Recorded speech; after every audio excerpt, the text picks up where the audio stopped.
Hello, hello. Welcome back to the Story Darlings podcast. I'm Sandra. And I'm Tera. And what are we talking about today, Tera?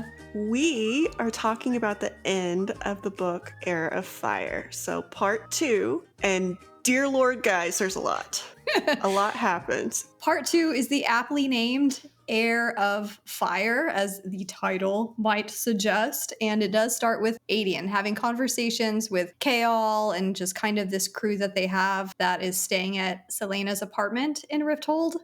I like that her crib has just become this crash pad for a bunch of dudes just strategizing about how to overthrow this empire. There's some interesting moments between Chaol and Aedion because I think Chaol just looks at Aedion and he just thinks of everything he wants to be is reflected back at him. Chaol has so much honor to a fault, and Aedion is able to balance honor with doing the right thing, which is something that Chaol has struggled with, and Tera will endlessly fight. Yes, I have notes, guys. I have notes again about Chaol. Everybody's on my side, as you've read in this book. You see a couple of the characters in this book let Chaol know that he's being silly. Tera has many co-signers. Chaol and Aedion and Ren and crew, they're talking about, they've been doing some geometry, pinpointing where the third point is where magic kind of evaporated to figure out what space like everything was. And so they do end up talking to some people that were stationed in a place called Amrith, which is located in the far northwest. And they determine that that is where the third spot was. There's a dark tower that was erected there. And so now they have all of the locations and they have put together the puzzle pieces of why this huge swath of the continent has been without magic. Then we cut scene over to the Farian Gap, where all these witches are just hating each other. They are duking it out. They are playing dirty. They are snipey and just nasty to each other. Manon is butting heads with the heir to the Yellowlegs clan Iskra. She goes on this fun little mission to get spider silk because poor little Abraxos, he just has the most shredded up, pathetic looking wings I can imagine and cannot fly. He cannot get airborne, and this is a huge problem and is becoming a point of disgrace for Manon. Her grandmother is already pissed off at her and very displeased with the choices that she's making. And so Manon's like, fuck it, I'm gonna go rogue and go find these giant spiders in these mountains to go get spider silk. And you want to talk a little bit about how that plays out, Tera? Manon goes to these little spider people. I mean, I don't like spiders anyway, so it's creepy in general, but they're like, the leader is just very, very creepy. She's very like cryptic. You can tell she's been around a while, and she is trying to make a deal with Manon of like, what are you going to give me for these silks? And Manon is an evil genius. I think I'm just going to go out and say she's an evil genius because she ends up tricking the spider in saying that she needs to see the silk and make sure that it's up to her standards. And then she says, oh, it's not the best quality. Like, I don't think I should pay you that much. And then she just takes off with it. And she gets enough for what she needs. And she gives some to like the overseer that let her go to this place. And it's a really neat scene of seeing Manon. She's super smart. She's super conniving and manipulative and all of these things. Like we said, she's like very chaotic evil. Like, she's super, super smart, super evil though. Like, she's down for getting her way no matter the cost. You also see her like a little bit more of her heart because she's doing this to help Abraxos. Poor pitiful Abraxos is melting her cold, cold heart. So one of the things I liked about the exchange with Manon and the spider is you get the sense that whatever deal would have been struck, the spider mentions, I could ask for so many years of your life, basically, but you know, what fun is that? Because you live forever. And then she was talking about, I could take some of your beauty. And then you get like Manon's internal dialogue because Manon is such a bad bitch. She's just like, you know what? I don't give a shit about my face or how I look. That isn't me. That's not how she defines herself. The spider can tell that she's not going to gain anything from that too. But I loved how that whole scene of Abraxos was just like shielding, you know, like her sidekick ready to bounce when she said the word. They have like this little connection where they're like almost reading each other's minds. And you see that play out back at the Farian Gap, like the mountain where they're all staying, because with all of this wing drama, with Abraxas not being able to fly, there's all kinds of shit hitting the fan and tension being created between Manon and her grandmother, Manon and the other witch clans, and bitch face Iskra of the Yellow Legs is like, oh, no. If a wyvern isn't listening to it, it's probably something with a trainer. And she takes it upon herself to crack a whip and starts beating Abraxas with it. And Manon does not appreciate that. No, Manon loses her shit. Doesn't she like tackle her and just start clawing her face? Iron nails out, just like going at it. And of course, that pisses off Grandma Blackbeak. You can't win with her. Like, she's such a nasty person. Nothing is good enough. They even say during, like, I think it's later on, but there's a quote about how the witches were born without a heart. And then there's a quote later on about how they were taught to do that, indoctrinated into just not giving a shit. And they were forced to do that. And you see that a lot with Manon's grandmother. Just because Manon is the assumed heir, she does not give her any shortcuts whatsoever. Like, if anything, she makes her work even harder. And it's pretty cruel how she is with her. But not all of the witches are that way. We get some really great moments with the Blue Bloods heir, Petra, and her wyvern, Keely. I think it's a female. Mm-hmm. There's just a lot of shit going on in the Farian Gap. Like, everyone can tell something is wrong with the men that work there. Everything is wrong with the food. The food smells weird. Manon and the 13 end up just hunting for their own food and like eating whatever they catch and feeding it to their own wyverns because they don't want any part of what the hell is going on there. They just don't trust it at all. Well, wasn't it Abraxas that noticed that first because he refused to eat? And so she had to go get him the goats. And so then when he started eating the goats, then they're like, wait, we'll just eat the goats too. Abraxas is just so smart. So there was another part, and I may have read too much into this, but they were talking about a spell that was cast. And I automatically, since we had just talked about the 3 towers and the spell, I automatically leapt to that conclusion that that's the spell that the witches were talking about. But they had mentioned that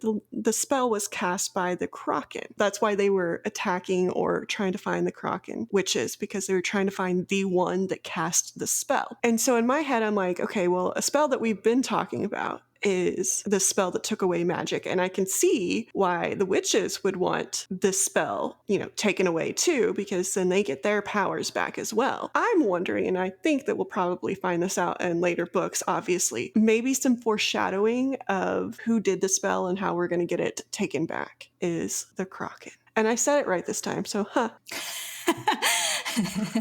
You smartass. Yes, that is a great observation. Even the scene with the Kraken witch at the end, that was a crazy scene because on one hand, it's like, okay, Iron Teeth witches, like you're being a little, much here. And then you get the Kraken witch's perspective and she's just being nasty right back. That whole scene was supposed to be like, oh, Manon, your red cloak is getting a bit shabby looking. Here's your reward. Here's a reward, but you need to kill her to get it for yourself. Imagining Manon's life up until this point of just having to be that way to please her grandmother, and that's why she is the way she is. It's just another little brick in the wall on why she is this way. But meanwhile, back in Otterland, the king is taking measures to the next level. He is mass killing people. So in the previous book, Crown of Midnight, after Nehemia was murdered, there was a cutscene with a little slave girl in the Calcula mines and how this girl basically was like, fuck it. Nehemia's dead. I have no hope. I'm just going to kill my overseer and, take the punishment in my life. That inciting incident has now prompted this big, wide rebellion in all of these mines that are in the empire. The king's way of dealing with this was to just mass murder all of these slaves there. And he doesn't tell his son about it. He doesn't tell the captain of the guard about it. He just does it. And Chaol and Dorian find out about it, and there is hell to pay. Dorian is not happy about it. Dorian and Chaol got so close to Celaena and hearing her story and learning more about who she was and what she was about. And so it strikes a chord with them. I feel like from this point on, shit just starts happening really fast. In addition, like we saw at Holland's welcome home party in the previous book, that the singer that performed at his party was murdered behind the scenes. And now we see the Royal Theatre basically shut down, because in this book, they went and performed the songs from all of these countries that have experienced immense loss as a way to say fuck you to the empire and to the king. And the king is not happy about that. And basically everyone at the Royal Theatre disappears and the theater is shut down. So all of these very extreme things are happening now with the king growing in his power. I was gonna say, we also see a lot of growth in Dorian and Chaol during this time. Like, Dorian is getting closer with Sorsha, who is the healer. I don't want to say he's getting closer with Chaol again, but they have started a little bit more of their friendship. There is a conversation between Dorian and Chaol where Dorian basically calls Chaol out about like his resentment for Celaena. More power to Dorian, because he actually sees that Chaol still resents her. And even though Chaol, he's more loyal to Dorian than the king now, because he's starting to see the king as a little bit evil, Dorian still says, you're resenting parts of Celaena, so you can't say you love her if you resent the darkness that is part of her. You need to get your shit together, basically. You can't be both ways. You can't resent her for a part of her and love her at the same time. I love that. And then immediately after, Aedion also lights into Chaol about going along with others and his loyalty. And he's more so about any of the loyalty. Like, you shouldn't just go along with Dorian because you're loyal to him. You shouldn't just go along with the king because you're loyal to him. You have to start thinking for yourself and kind of coming out of this indoctrination that you've been in. So you start seeing Chaol come out of that a little bit. Chaol's answers to them are just so comical at this point, because he's like grasping at straws to try and like keep up his reasoning and his excuses for not playing, quote unquote. I love when Dorian's like, you can't pick and choose what parts of her to love. That's not how genuine love and care about a person works. You know what I mean? And then Aedion's like, dude, at some point you have to pick a side. You can't just be a neutral middle. There is no neutral. You have to pick a side. And he gets the tough love conversation, both of them. And I loved it so much. Chaol is not getting any brownie points still. He is just a little slow to learn the lessons and be a better version of himself. He has the potential to be so much better than he's being currently. He has the potential, because you know deep down he's a good guy. And you know deep down he wants to do the right thing. He's just not doing it very well. And then we go back to Wendlin, or the other continent, and we go back to Celaena. And one of my favorite scenes in this whole book is Celaena's memories of Aedion, because we saw his memories of her in the last part. And then we get to see her memories of him and how she is so afraid that he is not gonna basically respect the person that she's become because she's had to do bad things. And it's so cute seeing them both scared that the other one's gonna think negatively about them because they've been forced to do things that they did want to do but had to. And you see her remembering them as little kids and him being her protector and standing up for her. And you know, that's such a sweet little love that they've got going on. We also see some more of that training that Rowan has Celaena going through, which at this point, dear Lord, just let her be. But she ends up almost burning herself out by trying to hold this flame open during a festival of some sort. I don't remember. I'm not up on these holidays like Sandra is, so I figured she'd remember the name of it. But so she is tasked with keeping the fires lit. In doing so, she finds a little too much joy in the fire and ends up almost burning herself out. And Rowan has to save her and get her cooled down. And it's a good mixture between them because she like lets her fire out and he's like there to cool her down with the like ice water baths. But he takes her, he puts her in these ice water baths and then like cools them down, freezes them, and then when they get too warm, freezes them again and stuff. So he saves her and in doing so gets burnt. And then we see a very comical scene of her putting his tattoos back on him that she burnt off and like trying to figure out like why he has these tattoos and like just giving him crap about it basically. And again, I love this snarky side of Celaena that just likes to give people crap. I'm just going to put out there that if someone asked me to tattoo their body, I am going to have to hard pass that unless they are sure that they want like kindergarten level doodles on their body. So Rowan has a lot of trust in Celaena to be like, hey, finish my tats. No, anytime there's like a scene and it's like her practicing her fire or trying to shield and stuff like that, and it's like, oh, a cool breeze like caress the back of her neck or something, I'm like, oh, is that you, Rowan? Is that you? Are you sending that wind? Are you doing something here? And then it's the action part of the book where there is a battle that breaks out. And we find out that this battle is of those creatures that she has had run-ins with so far. And then we see who they are and what they are during this battle. One of the things that we find out is that they are very similar to the creature that she killed in the underground dungeon in the Glass Castle. So she is noticing that they are very similar. There's just something a little different because these people on this island are cognizant and they are just a little bit more together. They can think, they can, strategize. Whereas the creature that she faced didn't have that ability. So she is figuring out that the defective one is the one that she killed. And she's like, oh shit, he almost took me out and he was defective. So like these ones are going to be harder to fight because they're not defective. And she asks Rowan to ask his friends, so as she calls him, his little cat friend or his little cat buddy or whatever. Kitty cat. Yes, his other friends to come help the people of this little outpost that are about to get attacked. And at first he's like,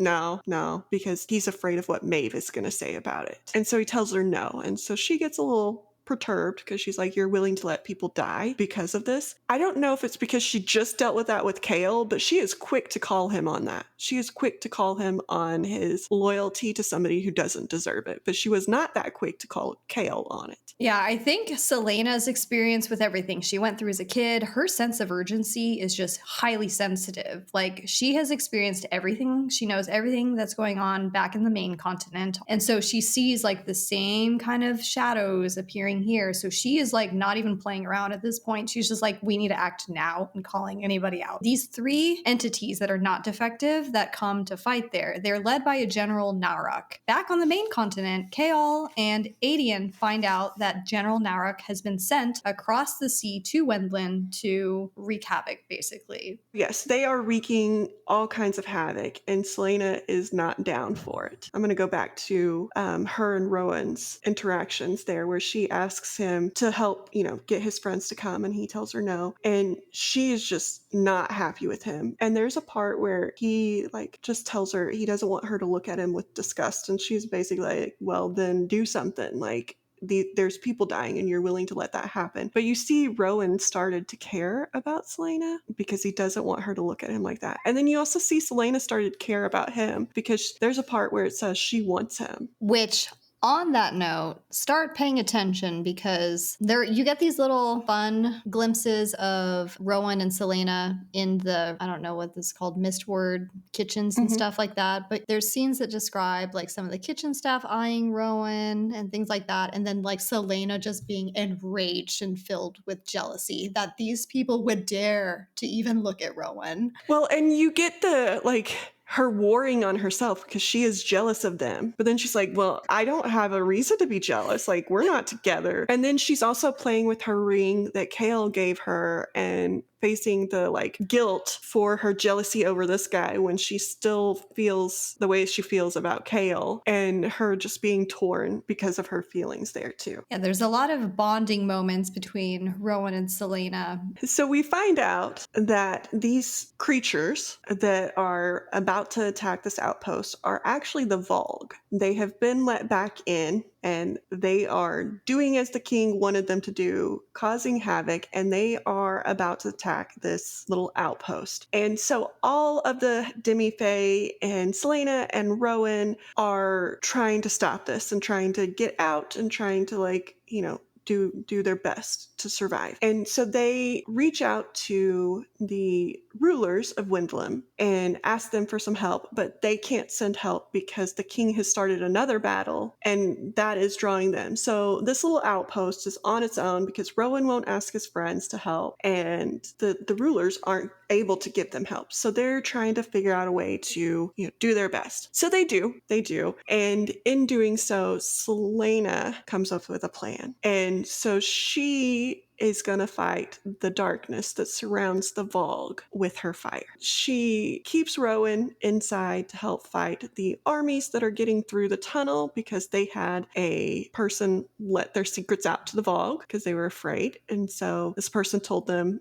kind of where their weak points are, let the Vogue in. So they not the Vogue really, because it's the army of the king that is getting in. The Vogue are out there fighting Celaena. The army is getting in. So Celaena tells Rowan to go help them. And she's like, I will do my best to save as many lives as possible, and kind of leaves him with the impression that she is also planning to come back. But Celaena is not. She knows that she is not going to be able to beat them. And she knows that this is going to be kind of her last stand. And so she goes out there, and then Rowan's boys show up. And she sends them in to help Rowan because she knows he's not going to be able to hold off this whole army either. In doing so, I forgot his name, but Kitty Cat Boy looks at her just a little second longer, and he understands that she knows what sacrifice she's about to make by going outside of the wards of this outpost. But she does it anyway, and she goes out there and she is fighting the Vogue and just being a fucking badass. Yes, I love Rowan's cadre. It's like two twin wolves, the mountain lion, which is Gavriel, I think is his name. And then there's this towering hunk of a man. Lorcan is his name. And Rowan kept saying that I can't ask them. And also that they are unpredictable, which we haven't really seen yet why they are unpredictable. But there is a scene when they go to beseech Maeve and, help Rowan get out of his stuff with the blood oath. And we see that they are all blood sworn to Maeve. And Maeve has this power because she is tied to them where she can ask them anything and they physically cannot lie to her or hide anything from her. They will just word vomit the truth to her. They also can't physically not do what she says. So she can make them do physical acts too. Yes, it's a very innate compulsion wherever in the world they are. They have to just listen to her, and that's pretty fucked up. And Rowan has the foresight to be like, okay, Celaena, don't tell me any of this stuff, because if it comes down to it, I am going to have to tell the queen, and I don't think that this is a good idea. So just keep this information from me. I don't want to hear it. And we see how that kind of helps break the oath and everything toward the end, I believe, which is such a great scene. We see during this battle, again, these Vogue take your worst memories and they just feed on those. They feed on your fear. They feed on your misery. And so that's what they are doing to Celaena as she's trying to fight them, is feeding on those. And so then we see Celaena's memory that just shattered her, that turned her into the person that she is, and put the fear in her that she did not want to be the ruler of her kingdom, that she didn't deserve it. And this memory involves a lady named Lady Miriam. And Lady Miriam was her mother's lady in waiting and the lady that her mother trusted with her. And so after Celaena's parents are killed, Lady Miriam is the one who takes her and tries to help her get away and tries to help her. And we see the next day after her parents died that she is in this little house and they get attacked again. And Lady Miriam tells her to escape and that she will buy as much time as she can, and ends up being murdered. And that is the moment that she cannot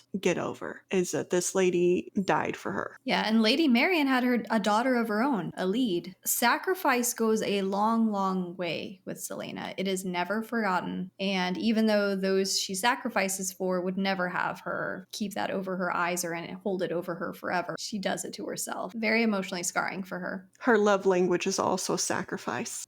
That is how you tie Celaena Sardathian to you, is show her that you love her enough to sacrifice for her. We also see a very important part in that she had a necklace on her when she escaped, a necklace that her mother told her would keep her safe. And we hear throughout the book, or the end of the book, that that necklace is the reason that Celaena Sardathian is alive. It did protect her. And then we also figure out that it's a very ancient necklace that was passed down through her family, starting at Brannon. And we find out more about Brannon when Celaena ends up beating the Vogue, and she goes back to meet Maeve to get her answer, because she is now worthy in the eyes of Rowan. She has tapped into her magic. She has done everything possible with that magic. And so we go and see Maeve. And Maeve is a queen bitch.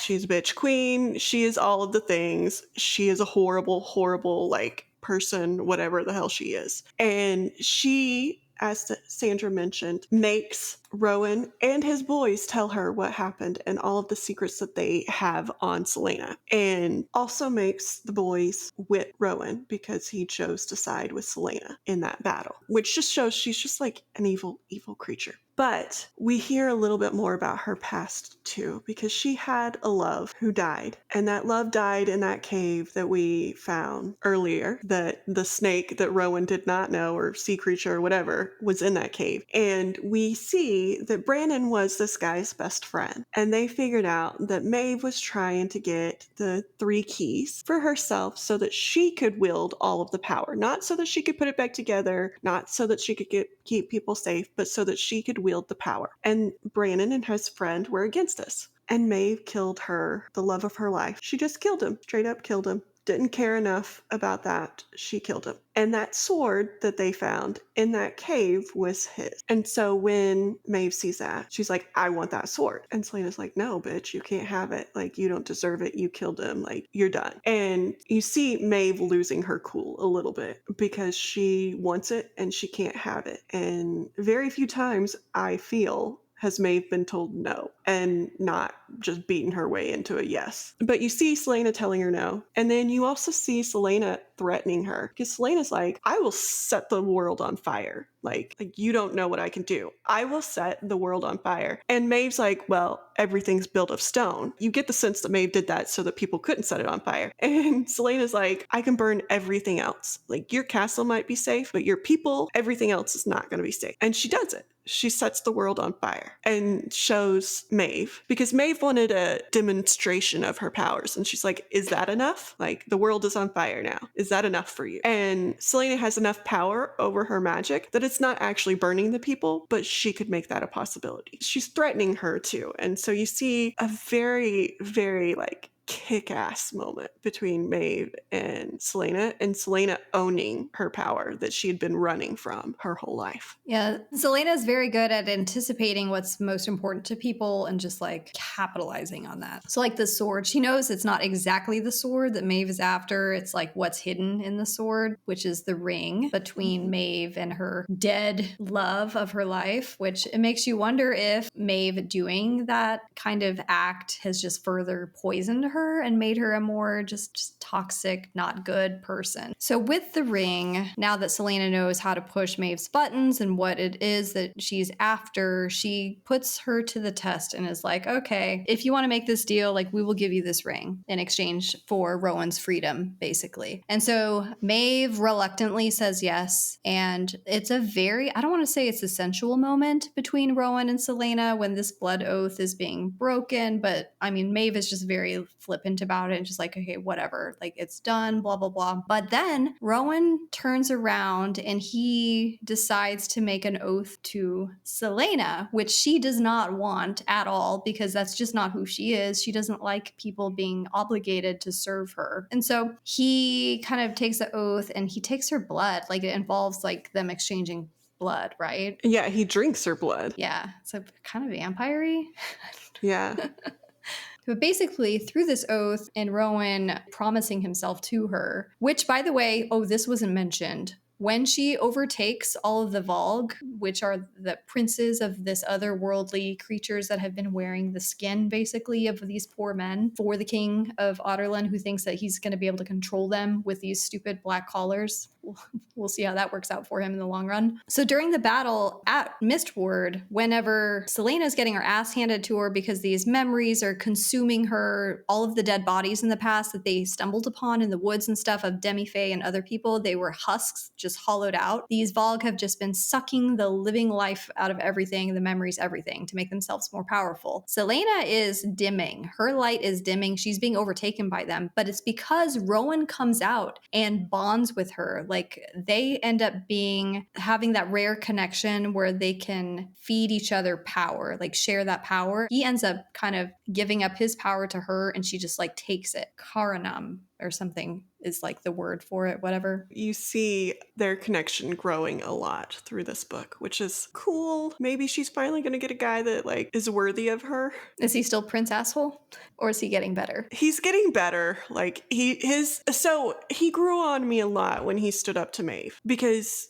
he showed that he cared about her at least a little bit through this book. But then at the very end, when he stands up to Maeve and he's like, no, I'm not going to do it. I mean, to the best of his ability, because he still did. But he stood up to her. And he cared about the people, and he cared about Celaena enough to call his friends there, knowing that they were going to get their asses handed to them because of it. He knew he was going to get whipped. He knew he was going to get in trouble. But he did it anyway because he cared about her. And again, I have a love language of sacrifice. And that was a sacrifice on his part to show her that he cared about the things that mattered to her and about her. So yes, he grew on me. So the end of this book is just battle, battle, battle, battle, battle.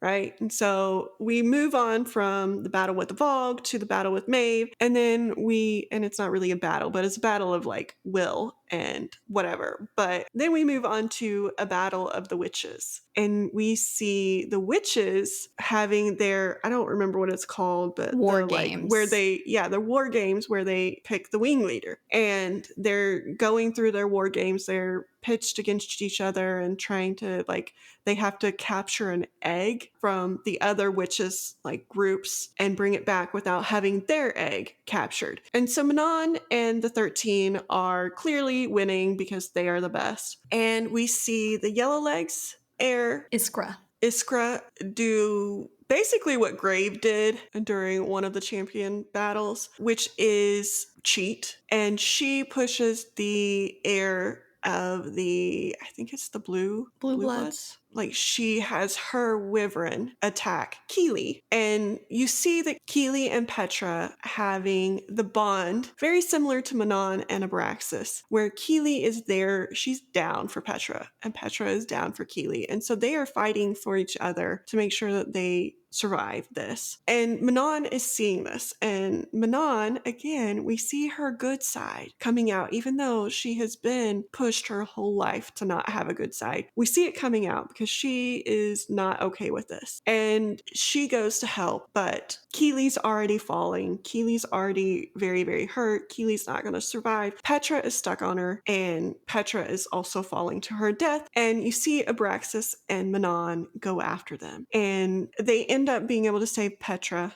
And Keely basically gives her life so that Petra can be saved. And you see this, there's a pivotal moment in this where Keely lets Abraxos land on her, basically, so that they can get Petra off of her and save her. And then Keely hits the bottom, and you know that she's dead and not coming back, but you see Petra surviving this. And then you see the fallout, because Manon does get to be wing leader, and you see that the other covens, or whatever they're called, having respect for her, except for, Iskra's and Manon's grandma, because Manon's grandma's like, what the fuck are you doing helping other people? Like, you're not supposed to help other people. What the hell? Nothing she can do. But the rest of them are very, very happy that she helped. And so you see that she is now wing leader, and she now, I have to assume, has a little bit more backing from the other covens for what is probably going to happen for the witches later on. I'm just hoping that they can come together a little bit more than they currently are, because I have a feeling there's going to be a battle with the king, or a battle that they're going to take part in. Probably not with the Yellowlegs, because, you got Baba Yellowlegs, and I have an Iskra bitch who's just whispering in her wyvern's ear to attack poor Keely and just not being a good person. But like the fact that Manon, after all of this, and like does this heroic act and saves Petra and is titled wing leader, like her grandmother is still just not happy about it. And doesn't she punish her for doing that? Or is that the red cloak? Well, the punishment she gets is the red cloak. The punishment is she gets to see the Croken witch, and her grandmother basically tells her, oh, you get to kill her and take her cloak. And the grandmother knows the whole time that that's not what she wants. And then we go to another battle. Not really a battle, but it's kind of a fight in a sense. So we go back to the king. And the king has called a meeting, and the meeting is going to consist of Sorsha, Dorian, and Chaol, because the king has figured out some shit. Aedion, Dorian, Chaol, and Sorsha are having this audience with the king, and the king basically tells them, hey, I figured some shit out. What he's figured out is Sorsha has been sending letters to her friend, and this friend is a part of the rebellion. So Sorsha has been giving out information to the rebellion. And Dorian didn't know about this, but Dorian is so in love with her that he is like down. He's like, do not hurt her. I will do whatever you want me to do. Do not hurt her. And the king is a douchebag. So the king's like, I don't really care. You're going to do what I want anyway. And he basically has Sorsha decapitated. He has her killed. So we see that Sorsha is now dead and Dorian is losing his cool. And the king says, I also know that Aedion's ring isn't really functioning, and like calls out Aedion for his throwing parties but not attending the parties, and he's going places that nobody knows where he's going, and basically implies that Aedion is a part of the rebellion too. And Chaol's like, wait, I'm going to tell you what's really going on. And about throws his hat into the ring of, no, I was a part of this too, and like trying to get Aedion out of trouble. But Aedion is not having that because he knows that if Celaena loses her friend, she will not be happy with him. So Aedion's like, yep, I am. He throws the ring at the king and he's like, I am a part of the rebellion. You're a bastard, basically. Like, who wouldn't be against you? And so Aedion gets himself put into jail and is awaiting his fate because the king wants to allow Celaena to be able to come back before he puts Aedion to death. And so you see that. And then you see the king turning against Chaol as well. And in doing that, Dorian loses it even further and lets his magic go. And he attacks his father with his magic. And his father's like, I knew it. I knew you had it. And then puts one of those collars on him. But Chaol was able to escape while Dorian was fighting his dad. And he goes to the rebellion location, which is Celaena's house. And he is telling Rin that, hey, you need to escape. And Rin figures out that the healer that Dorian was in love with is the woman that has been passing him notes this whole time. The throne scene with Sorsha was like the hardest scene to read in this book. Besides the Abraxos torture scenes and stuff, those were a little tough to read because he's a helpless creature. Yeah, it has Dorian like reaching for Sorsha's body while he's just like enthralled to his father now. It's just so heartbreaking. And just the fact that the king is going to use Aedion as just bait to get Celaena back there.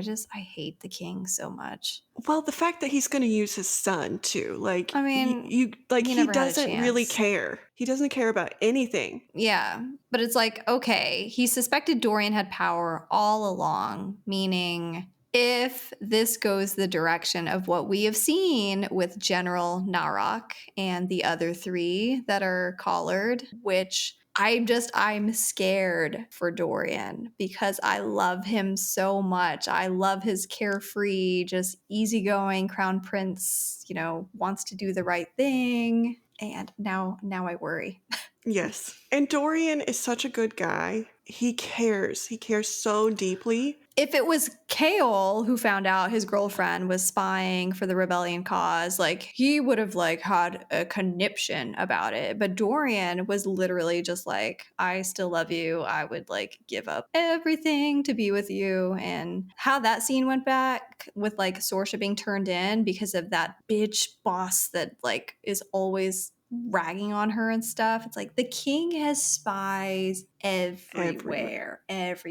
So it just makes you wonder about anything else. But I'm with Sandra. I'm worried for Dorian. I'm hoping Celaena makes it back and she's able to save Aedion, because before we knew that this, like, I'm happy that the king is using him as bait, because the alternative was that he was just going to kill him right there. And I'm like, please no, do not kill him. Like, kill Chaol. Like, it's fine. Like, I'm not happy about that. I don't want him to kill Chaol. Don't come at me. But like, not Aedion. Not Aedion. And so I'm hoping they all three make it out. Like, again, don't come at me. I hope that they all three survive, but I hope that Dorian and Aedion survive more than I hope that Chaol does. But like, even Dorian was thinking about the dog even. He was like, oh, gotta pack up Fleetfoot, you know? He's just like, that is like well, where Chaol he's did at. that. That was too. Chaol like got Fleetfoot and put him on his back and fought Rin, because Rin was like, no, like, leave the dog out. That's gonna be too, like, you know, people are going to notice that we have a dog, right? And Chaol's like, I'm not leaving the dog. The dog is her, like, best friend. Like, I'm not leaving the damn dog. Like, the dog is coming with us. And so he even fought Rin about the dog. So he did have some brownie points, but he's still third on my list. He's still third. Yeah, still would have been fine if he died in this book. But like, I don't want him to die. I'm fine with him being alive. He's still third on my list. If somebody has to die, like, it's him. Like, I'm playing fuck, murder, marry, or whatever. What is that? Kill? What is that one? Fuck, marry, kill. Yeah, fuck, marry, kill. And Chaol's on my kill list right now. So I feel like he's always going to be kill on your list for a while I don't know. there. Maybe he'll grow, because, like, I mean, Rowan's growing on me too. Like, maybe he will become a better person, and then I'll have a harder decision on who to kill. I mean, somebody's still getting killed, because that's the game, but like, I'll have a harder decision. So we end. Celaena is coming back. She has no clue what's just happened with the king yet. The king is hoping she comes back because he wants to show her his power in killing Aedion. And she is coming back, and she has a quote that I wrote down because it hit. It hit. And her quote is, I am going to rattle the stars. And I loved it. And then we're reading Assassin's Blade next, guys. And I'm not going to get to read the book that's next in the chronological order until after Assassin's Blade. So I'm going to have to wait to see her rattle these stars and wait for the king to get his ass beat, hopefully, in such a severe way that he is crying to his mama. Like, that's my hope. I'm not gonna say anything about that, but I will say I was proud. Chaol was showing signs of life at the end of this book when he stood at the docks and threw his family sword into the river or the sea or whatever the hell you want to. Was it his family sword, or was it the one with the captain's eagle? Sword? I think that's the captain's sword. I took that as him, like, being like, you know what, fuck it. You guys are on your own. Like, I'm not loyal to you anymore. You just screwed that up, and I'm going to be loyal to who I think is right. Yeah. So yes, there were signs of life, because I took that as, like, him just being like, fuck you, like, you're a bastard. The very end, yeah. And he does even make a comment about, like, how he is loyal to Dorian, and Dorian is his king, not the king. There's all these conversations about King of Otterland, Queen Maeve, now Aelin. At the end of the book, she's like, my name is Aelin, Ash River Galathinius, and I will not be afraid. She's like fully embracing her legacy. Notably, still no Duke Parrington, still no word of Caltaine Rompier, still no word of Rolland. There is a huge question mark on what's going on back in Moreth. But we do know the Ferrying Gap is near Moreth. And we do know that the people in the Ferrying Gap have some similarities to what she knew was happening to the Duke and Roland and Caltaine. So. With, like, the headaches and people getting sick. And the wings flapping and getting sick and all of that stuff. So I have a feeling there's a link somewhere there. But yes, we do see a lot of people coming into themselves, their power, and finally embracing it. Like, we see, like, Chaol came into it. Like, he's still third on my list, but he did come into his own. And he's like, no, I'm going to save the dog. And all of these things, he's going with Dorian. He's going to try and help Dorian. We see Celaena coming into it, and we see Dorian embracing his magic. Yes, even though he'll be collared going forward. But I am wondering how effective that collar is going to be on him, because the other people who we've seen in the collar have not been able to use their magic. So again, I think he's slightly different than everybody else who has a lineage of magic. Yes, we do know that his power is raw and unformed, so that might help him. And also, as Tera mentioned, since we are not immediately jumping into Queen of Shadows, we are backtracking to the Assassin's Blade to kind of get the whole backstory. There has been huge, just empty spots in how, every moment that Celaena thinks about with her past, and especially around this Sam character and the King of Assassins, Arabin. We are going to see all of that play out. So next week on Tuesday, we're going to release part 1 of our discussion for The Assassin's Blade by Sarah J Maas, and it is going to cover the first 3 short stories or novellas in that collection. And we are going to see if some of this stuff that Celaena has referenced in the past, whether it's like she references like the desert a lot and the mares, and just I think she's even mentioned like pirate lord stuff like a few times. Like Sarah J Maas just sprinkles this in little books, and it's like now we finally get a chance to like pause before going into the next book, because it's going to be nonstop from Queen of Shadows onward. It's just going to be like one big thing after another. So it's almost a good little break to reflect on her past, because now going forward, Celaena is Aelin 110%. Anywho, we hope you were able to follow that discussion of the second part of Heir of Fire. And tune in next week. We will see you then. Bye. Bye.